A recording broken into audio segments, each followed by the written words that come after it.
saya membawa satu orang karyawan saya, Pak Agus, orang lapangan. Kebetulan dia yang memonitoring tentang kegiatan di lahan perhutani. Kalau saya di kantornya, Pak, hanya di lapangan saya 40%-nya. Baik ya Bapak, saya lanjutkan. Saya tanya satu dulu, Pak. Bapak dulu pernah merasakan enggak waktu Bapak menggarap di kawasan pernah diusir oleh orang kehutanan? Atau ada cerita? Dulu Pak, Bapak membuka lahan, akhirnya diudak-udak ke perhutani lah bahasanya. Pernah mungkin ya?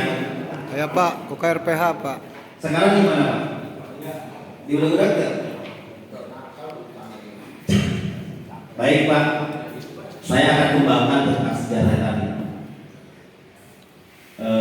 Baik, perhutani berdiri pada tahun 1897 Pak. 1897 pada zaman Belanda yang namanya Bosritman. Itu berlanjut sampai tahun 1927. Dengan adanya 1927 perhutani, bukan perhutani Pak, masih bahasanya bahasa Belanda Pak. Muncul BATB. BATB itu berita acara tata batas. Di berita acara tata batas tersebut ada beberapa batas tentang ini hutan, ini kota, ini danau, ini tempat-tempat lainnya. Itu sudah disusun di zaman Belanda Pak. Dan RT RW ini sekarang kita lanjutkan tata ruang tata batasnya Pak ya, seperti itu. Nah, ada perubahan di tahun 1940 waktu itu kita Belanda kalah sama Nippon Jepang ya, ada perubahan namanya juga, yaitu namanya Rinyo Yojinshi.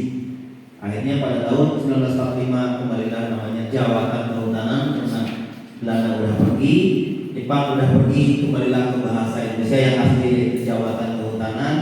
Makanya dulu Bapak mungkin mengenal bahwa perhutani itu dulu kehutanan. Mungkin seperti itu Pak ya.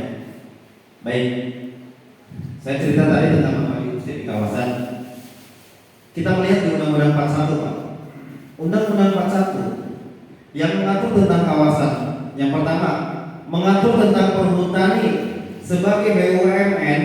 Ada Pak, betul ya, ada mengirim kami bahwa perhutani itu swasta pihak ketiga, dan kami itu bahan apa ya? Sudah selesai kontrak kami dengan pemerintah dan LHK. Kemarin ada statement seperti itu. Mohon maaf saya akan jawab Pak. Saya luruskan Pak masalah ini. Dan ini bahkan sampai pimpinan saya tolong ini sampaikan siapa yang menyampaikannya. Seperti itu. Dan statement itu mungkin statement yang salah, bukan mungkin statement yang salah. Ini harus saya luruskan ya. Seperti itu. Kami adalah BUMN, badan usaha milik negara yang punya legitimasi tentang kawasan, yaitu mengelola hutan Jawa dan hutan Madura. Pada tahun 2014 kita holding yang di Sumatera, di Kalimantan, Inhutani. Akhirnya kami menjadi induk perusahaan, masuklah perusahaan-perusahaan di luar Jawa holding ke perhutani. Akibat tata kelola mereka di luar Jawa yang kurang benar Pak.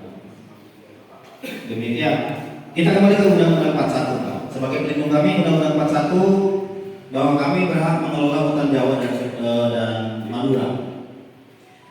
Apa bapak-bapak diusir dulu pada zaman kehutanan? Betul Pak. Salah satu isi dari Undang-Undang 41 pasal 50 ayat 3 yaitu izin memasuki kawasan. Di mana izin masuk kawasan itu siapapun tidak boleh Pak. Pak Camat itu saya larang pasti Pak. Karena ada undang-undangnya. Saya larang Pak. Mohon maaf Pak. Kalau Undang-Undang 41 seperti itu bicaranya Pak. Nah ke sini Pak, pada tahun 2009 ada SK 682 tahun 2009 tentang LMDH. Disitulah yang membatalkan tentang izin bapak-bapak memasuki kawasan. Bapak dibolehkan dengan adanya organisasi masyarakat yang bentuk LMDH. Itulah Bapak tenang, sampai sekarang tidak ada yang undang-undang Pak ya. Seperti itu. Mohon maaf Pak, ini harus sampaikan ya Pak ya, sejarahnya dulu biar Bapak-bapak tenang. Nah, setelah bentuk LMDH, kami dengan LMDH itu punya masyarakat Pak. Kita bicara LMDH dulu, jangan dulu KKP ya. LMDH itu mitra perhutani, bukan perhutani Pak, mitra. Mitra itu. Jadi LMDH itu punya masyarakat desa, di mana dia itu mewakili masyarakat desa-desa yang akan nanti bekerja sama dengan perhutani yang juga melegalkan bisa Bapak masuk ke kawasan. Intinya di situ ada kerjasama Pak.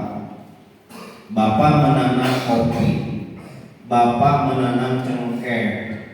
Apa pernah perhutani undang-undang? Nggak ada kan Pak? Saya jamin Pak.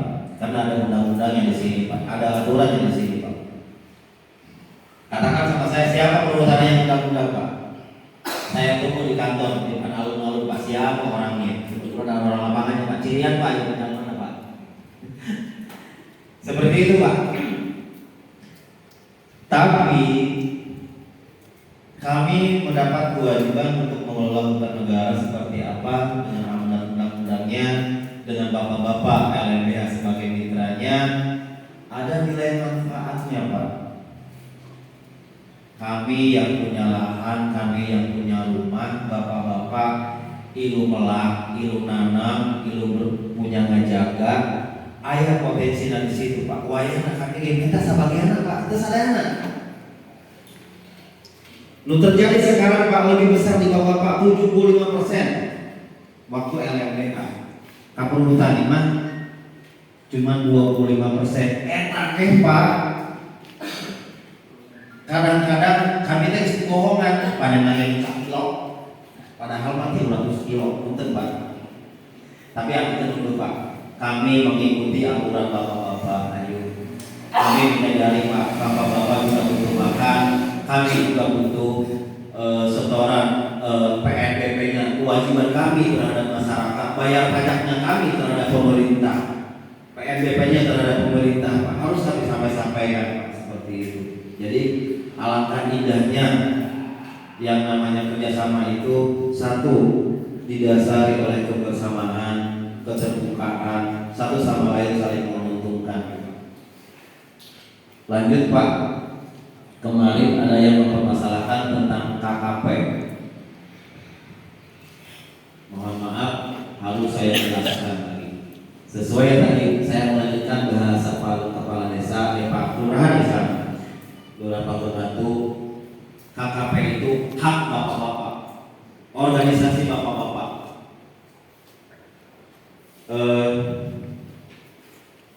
KKP itu ada dasar hukumnya Pak.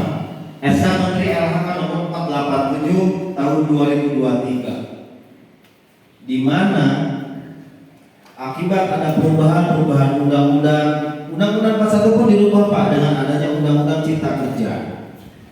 Undang-undang sekian, akhirnya terbit peraturan LHK 487 yang mengatur tentang sosial kemitraan, kehutanan, perhutani produktif. Kami mengikut ke daerah Pak, ke kementerian Pak. Kenapa ada statement kami itu